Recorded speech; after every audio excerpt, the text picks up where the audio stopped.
नमस्कार, sports centre में आपका स्वागत है। मैं हूं अमृत उपाध्याय। जैसा आप जानते हैं कि YouTube पर स्पोर्ट्स के लिए एक डेडिकेटेड प्रोग्राम जिसमें स्पोर्ट्स की सारी खबरें आ जाएं, ये है नहीं। इसलिए हमारी टीम ने फैसला किया कि हम स्पोर्ट्स सेंटर प्रोग्राम लेकर आएंगे। और स्पोर्ट्स सेंटर प्रोग्राम में हम क्या करते हैं, हफ्ते भर की सारी स्पोर्ट्स की बड़ी खबरें इसमें शामिल करते हैं ताकि आपको परीक्षा में इसका फायदा मिले। आइए खबरों की शुरुआत करते हैं। आजकल T20 वर्ल्ड कप चर्चा में है। चलिए आज T20 वर्ल्ड कप के इतिहास के बारे में बात कर लेते हैं और ये जानते हैं कि T20 क्रिकेट के फॉर्मेट की शुरुआत कैसे हुई। बात है 2002 की। 2002 में इंग्लैंड में बेंसन एंड हेजेस कप समाप्त हुआ। तब ECB यानी England and Wales cricket board को बेंसन एंड हेजेस कप की खाली जगह भरने के लिए एक और क्रिकेट प्रतियोगिता की जरूरत थी। आपको बता दें कि Benson and Hedges cup England और वेल्स में प्रथम श्रेणी की काउंटियों के लिए एक दिवसीय क्रिकेट प्रतियोगिता थी जो 1972 से लेकर 2002 तक आयोजित की गई। ये क्रिकेट के इतिहास में सबसे लंबी स्पॉन्सरशिप डील में से एक थी। बेंसन एंड हेजेस कप के समाप्त होने के बाद ECB घटती भीड़ और कम स्पॉन्सरशिप को लेकर परेशान था। इस समस्या के समाधान के लिए ECB के क्रिकेट अधिकारी युवा पीढ़ी के बीच खेल की लोकप्रियता को बढ़ाने की कोशिश कर रहे थे। इसका उद्देश्य उन हजारों प्रशंसकों के लिए तेज तर्रार रोमांचक क्रिकेट उपलब्ध कराना था जो खेल के लंबे संस्करण यानी वनडे और टेस्ट क्रिकेट प्रशंसकों को उपलब्ध नहीं करा पा रहे थे। अंततः ECB के मार्केटिंग मैनेजर स्टुअर्ट रॉबर्टसन ने 2001 में काउंटी अध्यक्षों के सामने 20 ओवर प्रति पारी के खेल का प्रस्ताव रखा और नए प्रारूप को अपनाने के पक्ष में काउंटी अध्यक्षों ने 7 के मुकाबले 11 वोट से इस प्रस्ताव को अपनी मंजूरी दे दी। इस तरह से T20 क्रिकेट की आधारशिला रखी गई। पहला आधिकारिक T20 मैच 13 जून 2003 को इंग्लिश काउंटीज के बीच खेला गया। इंग्लैंड में T20 का पहला सीजन एक सापेक्षिक सफलता थी जिसमें सरे लायंस ने फाइनल में वारविकशायर बेयर को 9 विकेट से हराकर खिताब जीता। लॉर्ड्स में 15 जुलाई 2004 को मिडलसेक्स और सरे के बीच आयोजित T20 मैच में 27,509 लोगों की भीड़ आकर्षित हुई जो 1953 के बाद एक दिवसीय फाइनल के अलावा मैदान पर किसी भी काउंटी क्रिकेट खेल के लिए प्रशंसकों की सबसे बड़ी उपस्थिति थी। धीरे धीरे T20 क्रिकेट की लोकप्रियता विश्व भर में फैलती गई और पहला T20 अंतर्राष्ट्रीय मैच 2004 में इंग्लैंड और न्यूजीलैंड की महिला टीमों के बीच आयोजित की गई थी। इसमें न्यूजीलैंड ने जीत दर्ज की थी। पहला पुरुष अंतर्राष्ट्रीय T20 मैच 2005 में हुआ जिसमें ऑस्ट्रेलिया ने न्यूजीलैंड को हराया। इसके बाद दुनिया के अन्य देशों में भी अंतर्राष्ट्रीय T20 मैच होने लगे। फिर कुछ समय बाद ICC ने घोषणा की कि वह T20 का वैश्वीकरण करना चाहता है और अपने सदस्य देशों के बीच खेले जाने वाले सभी T20 क्रिकेट मैचों को अंतर्राष्ट्रीय दर्जा देना चाहता है। इसके बाद दुनिया भर में खेले जाने वाले T20 इंटरनेशनल मैचों की संख्या में उल्लेखनीय वृद्धि हुई। फिर दुनिया के सामने पहला T20 वर्ल्ड कप आयोजित हुआ। पहला टूर्नामेंट 2007 में हुआ दक्षिण अफ्रीका में, जहां भारत ने फाइनल में पाकिस्तान को हराया था। अब तक 7 टूर्नामेंट खेले जा चुके हैं और 2 बार वेस्टइंडीज ने टूर्नामेंट जीता है। वहीं पाकिस्तान, इंग्लैंड, श्रीलंका, ऑस्ट्रेलिया और भारत ने इसे एक बार जीता है। अभी 2022 में हो रहा ICC पुरुष T20 विश्व कप 8वां ICC पुरुष T20 विश्व कप टूर्नामेंट है। ये 16 अक्टूबर से 13 नवंबर 2022 तक ऑस्ट्रेलिया में खेला जा रहा है। मूल रूप से टूर्नामेंट 2020 में आयोजित किया जाना था। हालांकि जुलाई 2020 में अंतर्राष्ट्रीय क्रिकेट परिषद यानी ICC ने कोविड-19 महामारी के कारण इस टूर्नामेंट को स्थगित कर दिया था। BCCI ने अपने ऐतिहासिक फैसले में सभी केंद्रीय अनुबंधित पुरुष और महिला टीम क्रिकेटरों को समान वेतन देने की घोषणा की। BCCI सचिव जय शाह ने कहा है कि BCCI लैंगिक समानता के एक नए युग में कदम रखते हुए अपने कॉन्ट्रैक्ट पर जो महिलाएं हैं, महिला क्रिकेटर्स हैं, उनके लिए एक वेतन इक्विटी नीति लागू कर रहा है। इसका मतलब क्या हुआ? इसका मतलब यह हुआ कि पुरुष और महिला क्रिकेटर दोनों के लिए मैच फीस बराबर होगी। BCCI की इस समान वेतन की घोषणा के अनुसार अब महिला क्रिकेटरों को प्रति टेस्ट मैच फीस 15 लाख रुपए, प्रति वनडे मैच फीस 6 लाख रुपए और प्रति T20 मैच फीस 3 लाख रुपए मिलेंगे, जो पुरुष क्रिकेटरों के बराबर होंगे।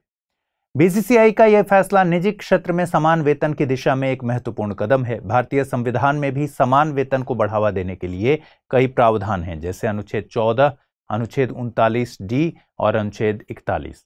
आपको बता दें कि भारत और विश्व में महिला क्रिकेट काफी लोकप्रिय हो रहा है। हाल ही में भारतीय महिला टीम ने श्रीलंका को हराकर एशिया कप जीता था। इसके साथ ही बर्मिंघम में राष्ट्रमंडल खेलों में भी क्रिकेट में भारत का पहला सिल्वर मेडल जीता था। इसी लोकप्रियता के कारण बीसीसीआई ने 2023 से आईपीएल के महिला संस्करण की भी घोषणा कर दी है। केरल पुलिस में सहायक सब इंस्पेक्टर मिनी राजू ने हाल ही में तुर्की में आयोजित विश्व आर्म कुश्ती प्रतियोगिता में दोहरा स्वर्ण जीतकर भारत को गौरवान्वित किया। आपको बता दें कि विश्व आर्म कुश्ती प्रतियोगिता में 43 सदस्यीय भारतीय टीम भेजी गई थी। टीम ने 13 पदक, 3 स्वर्ण, 5 रजत और 5 कांस्य पदक जीते। 13 पदकों में से 8 केरल के खिलाड़ियों ने जीते हैं।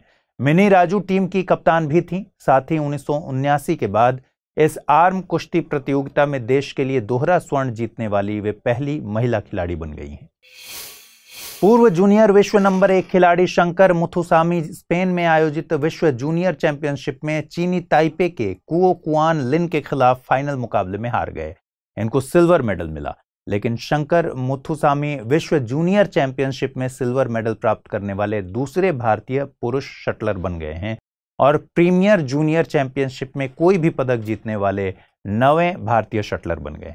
दूसरी तरफ सात्विक और चिराग ने पेरिस में आयोजित फ्रेंच ओपन टूर्नामेंट में चीनी ताइपे के लू चिंग याओ और यांग पो हान को हरा दिया और फ्रेंच ओपन सुपर 750 का ताज जीत लिया। इस जीत के साथ सात्विक और चिराग BWF सुपर 750 टूर्नामेंट जीतने वाली पहली भारतीय युगल जोड़ी बन गई। सात्विक और चिराग ने इस साल इंडिया ओपन खिताब भी जीता था। साथ ही थॉमस कप और राष्ट्रमंडल खेलों में भी जीत हासिल की थी और विश्व चैंपियनशिप में कांस्य पदक जीता था। भारतीय बैडमिंटन संघ ने शंकर मुथुसामी को और सात्विक रंकीरेड्डी और चिराग शेट्टी की पुरुष युगल जोड़ी को क्रमशः विश्व जूनियर चैंपियनशिप और फ्रेंच ओपन में उनके सराहनीय प्रदर्शन के लिए 5-5 लाख रुपए का नकद इनाम देने की घोषणा की। यूं तो भारत में इन दिनों T20 क्रिकेट विश्व कप की चर्चा जोरों पर है, पर इसी बीच संयुक्त अरब अमीरात की राजधानी अबू धाबी में अंतर्राष्ट्रीय मिक्स मार्शल आर्ट्स प्रतियोगिता में भारतीय फाइटर अंशुल जुबली ने इतिहास रच दिया। अंशुल ने अल्टीमेट फाइटिंग चैंपियनशिप की रोड टू UFC प्रतियोगिता में दक्षिण कोरिया के फाइटर क्योंग प्यो किम को मात देकर फाइनल में जगह बनाई है। खास बात यह है कि UFC की प्रतियोगिता में जीत हासिल करने वाले अंशुल जुबली पहले भारतीय बन गए हैं।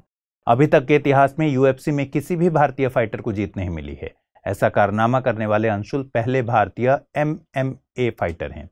अभी तक के अपने MMA फाइटिंग करियर में अंशुल एक बार भी नहीं हारे। अंशुल ने अपनी सभी 6 फाइट्स में जीत हासिल की है। अब अंशुल रोड टू UFC की लाइट वेट कैटेगरी के फाइनल में खेलेंगे, जो फरवरी 2023 में दक्षिण कोरिया में खेला जाएगा। आपको बता दें कि MMA यानी मिक्स्ड मार्शल आर्ट सभी कॉम्बैट स्पोर्ट्स फाइटिंग स्पोर्ट्स का मिक्सचर है। इसको और आसान शब्दों में अगर समझें तो MMA में boxing, wrestling, kick boxing, karate जैसे अन्य कॉम्बैट स्पोर्ट्स के दांव शामिल होते हैं। इसमें बॉक्सिंग की तरह पंच मारने के लिए हाथों के इस्तेमाल, कुश्ती के दांव और किक बॉक्सिंग की तरह पैरों का भी इस्तेमाल होता है। चलिए समझते हैं कि ये अन्य फाइट से कैसे अलग हैं। भारत में WWE फाइट को लगभग हर कोई जानता है, लेकिन UFC अभी भारत में इतनी पॉपुलर नहीं है। WWE फाइट एक एंटरटेनमेंट फाइट होती है जो दर्शकों को एंटरटेन करने का काम करती है। इसके साथ ही WWE की फाइट फिक्स और स्क्रिप्टेड होती हैं, वहीं दूसरी तरफ UFC MMA fight real fight होती हैं। अन्य खेलों की तरह UFC MMA के भी अपने नियम हैं जिनके हिसाब से फाइट होती है। जैसे बॉक्सिंग में रिंग होती है, वैसे ही MMA में केज होता है और उसके आकार या शेप के कारण उसको ऑक्टागन भी कहते हैं। UFC MMA फाइट में आमतौर पर 5 मिनट के 3 राउंड होते हैं, लेकिन वर्ल्ड चैंपियनशिप में 5 मिनट के 5 राउंड खेले जाते हैं। MMA में इस्तेमाल किए जाने वाले ग्लव्स का वजन और साइज बॉक्सिंग ग्लव्स के मुकाबले काफी कम होता है। MMA में रेफरी के साथ 3 जज भी होते हैं जो देखते हैं कि क्या लड़ने के लिए सही तकनीक का इस्तेमाल किया गया है या नहीं। MMA फाइट 3 तरह से जीती जा सकती है। पहला, 3 राउंड में स्कोर किए गए पॉइंट्स के आधार पर जिस फाइटर के पॉइंट ज्यादा होंगे उसको विजेता घोषित कर दिया जाता है। दूसरा होता है नॉकआउट। अगर फाइटर खुद को डिफेंड नहीं कर पाता तो दूसरे फाइटर को जीता हुआ मान लेते हैं। और तीसरा है सबमिशन। अगर एक फाइटर खुद से हार मानकर सरेंडर कर दे तो दूसरे फाइटर को जीता हुआ मान लेते हैं। MMA को समझने के बाद आपके मन में यह सवाल आ रहा होगा कि UFC क्या है। UFC अल्टीमेट फाइटिंग चैंपियनशिप होती है। यह मिक्स मार्शल आर्ट प्रमोशन की सबसे बड़ी कंपनी है जो MMA फाइट करवाती है। तो आज के बुलेटिन में इतना ही रखते हैं। अगले हफ्ते फिर मुलाकात होगी आपसे नई खबरों के साथ। अपना ख्याल रखिए, ठीक से पढ़ाई कीजिए। नमस्कार।